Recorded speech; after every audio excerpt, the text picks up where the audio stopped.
Well, it's James Lankford, the United States Senator for Oklahoma, and this is another Lessons with Lankford. In fact, for this semester, this is the last Lessons with Lankford. We've had multiple conversations about Oklahoma history, about United States history, about how we do government, and what is so different about our government. And it really is. We allow every person to have a perspective and to share their ideas and their thoughts and their speech and their faith. Everyone gets to be able to pick that as an American. That doesn't happen in other countries the same way that it happens here.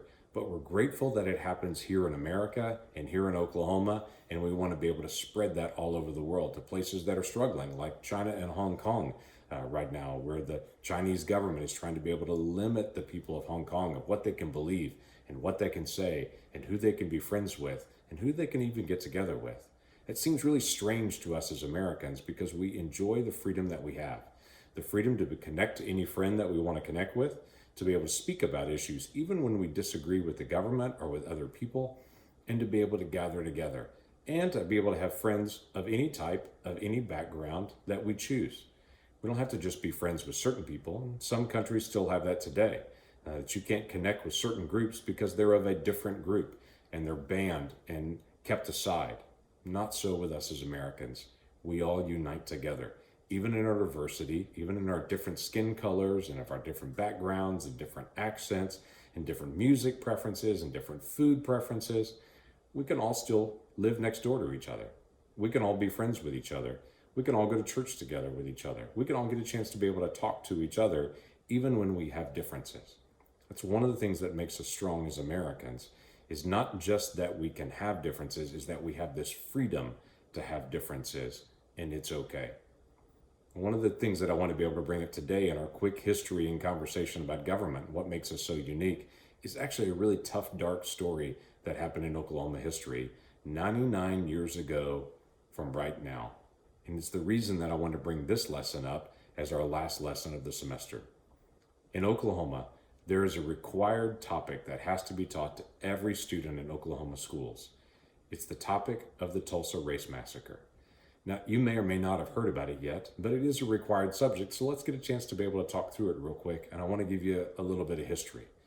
In World War I, that was at the time called the Great War, in World War I, there were a lot of African Americans that served in the Army and in the military in World War I. They were officers, they were leaders, they fought valiantly, they had great skill. But when they came back to America, they found America closed to people of different colors. And they would say to this person that is an African American that you're not allowed to be able to have a job in certain places. You're not allowed to be able to drink from a certain water fountain. You're not allowed to be able to work in a certain place, live in a certain place, eat at a certain place, because simply you're African American. Well, that didn't happen in the military, but it certainly was happening here. And in 1921, it came to a head in Tulsa, Oklahoma. Let me tell you the story. There was a young man named Dick Rowland. Dick Rowland worked in downtown Tulsa, but he lived in Greenwood. That's a thriving community that was called Black Wall Street at the time. It was a wealthy African-American community just north of Tulsa. Lots of lawyers and doctors, and there was a movie theater, and there was all kinds of businesses that were happening in the Greenwood district. It was a thriving business district there that African-Americans lived in. Well, Dick Rowland lived in that area, but he came and worked in downtown Tulsa, which is not that far away, just a few blocks. He was downtown working, but one of the struggles that you had as an African American in 1921 in Oklahoma is there were only certain buildings and certain bathrooms that you could go to. A really sad reality during that time period that I'm glad is not true today. But during that time period, if you were black like Dick Rowland, you couldn't go to the bathroom anywhere you want to, so he went to a certain building, got in the elevator, and went up to that certain floor, to that certain bathroom where he could go. Well, there was a young lady named Sarah that was in that elevator as well, Sarah Page. Well, on the way up in the elevator, Sarah screamed. Now, there's a lot of dispute on what it was. Some stories said that Dick Rowland had stepped on her foot, and there were some accusations that he had attacked her, but no one really knows at this point, and Sarah never pressed charges on it. But on the way up the elevator, she screamed. Well, when the elevator opened up, Dick got scared that she had screamed, and he ran. Well, later that night, law enforcement came and arrested him back in Greenwood for assaulting Sarah Page. brought him to the jail there, and an evening newspaper in Tulsa had published the story. And a riot group came and gathered, a group of white individuals and men that came to protest that this black young man had attacked this white girl in the elevator. And they came and demanded that he be released to their mob. Well, the police, to their credit, said, no, we're going to leave him in this jail. A group of African-American men, many of them had fought in World War I, they came to come help the police officers in Tulsa, and to say they would come help Dick Rowland as well. So they came down to that same area and said they were going to help protect the jail to make sure this mob didn't go attack Dick Rowland there in the jail. The police tried to shoot everyone away, but a scuffle broke out on the street. Shots were fired. Several people were killed right in front of the jail there. Well, the African-American men ran back to Greenwood, and the mob of white men continued to get madder and madder and madder, and they gathered and headed north to Greenwood. And the mob got bigger and bigger as they went. They gathered and they burned down the whole city of Greenwood, destroyed it. Thousands of buildings, homes, businesses, all destroyed. The early estimates were about 50 people had died, but later estimates have been as high as 300 people died that night there in Greenwood. It was a very, very sad day for Tulsa history, for Oklahoma history, to see a massacre happen right in front of everyone. What was really sad and difficult was, for decades, no one talked about it. It was buried. No one discussed it. It all happened. All those people died. All that destruction happened, but no one wanted to talk about it anymore. Not so anymore. There's now a commission that's been gathered to just be able to talk about that, and Oklahoma law requires that every student is taught about it. Why would that be? It's such a dark, difficult day. It's so incredibly sad as a story that any human being would do that to another human being just because they're angry. Why would we talk about that? Well, there's a couple of reasons. One is Oklahoma law requires that we talk about it because it's important we know our history, because we learn from our history. We learn things that were wrong and say, we'll never do that again.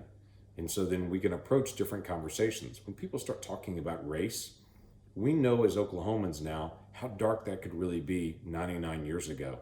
And so when someone starts talking about someone else and starts talking negative about them just because of the color of their skin, or because of where they're from, or because of the accent that they have when they speak, or because of their faith, or because of some other separation that they have or preference that they have, we as Oklahomans know from our history, if we don't start talking to people about that soon, it can lead to a riot.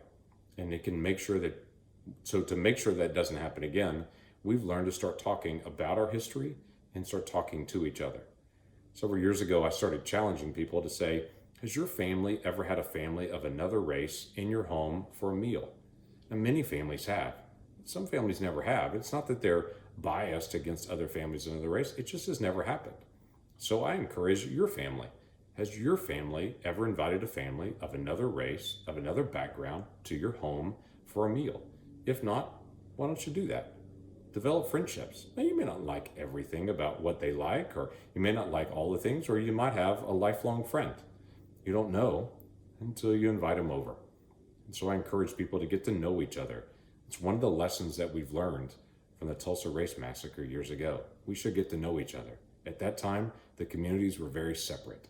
Greenwood was in one area, the rest of White Tulsa was another area, and very seldom did they talk to each other. We've got to learn how to be able to talk to each other, even if we disagree on some issues. The next thing is, we've got to be able to learn our history, because it's important that we continue to get better. The things that we did in the past weren't always right, but it is our past. It is our history, and we can continue to get better at what we do in the days ahead. So sometimes I talk to some students that say, I don't like history. I don't like talking about history. It's dates and people, and these are folks that died a long time ago. Why are we talking about this?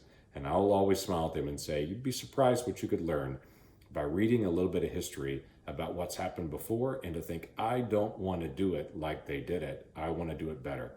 The fun part is, many of the folks you read about in history, they were reading about history and they were trying to do it better than the generation before them. You get better by learning.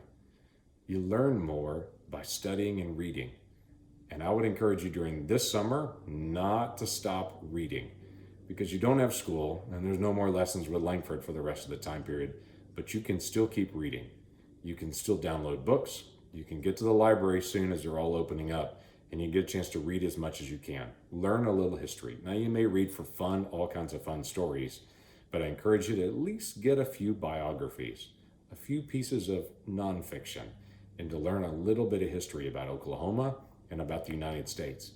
You may be amazed what happens when you learn a little bit about your history and you start learning how could you do it better than they did it, even though they did it well and did it better than the generation before them. What can you do better than them when you learn about their mistakes? Our mistakes teach us lessons, and it's good when we learn the lessons from other people's mistakes as well. So let's learn a little history this summer by doing a little bit of reading.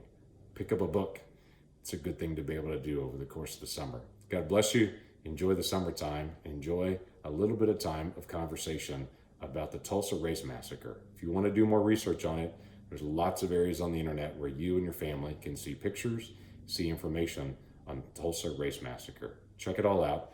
Let's learn our history together.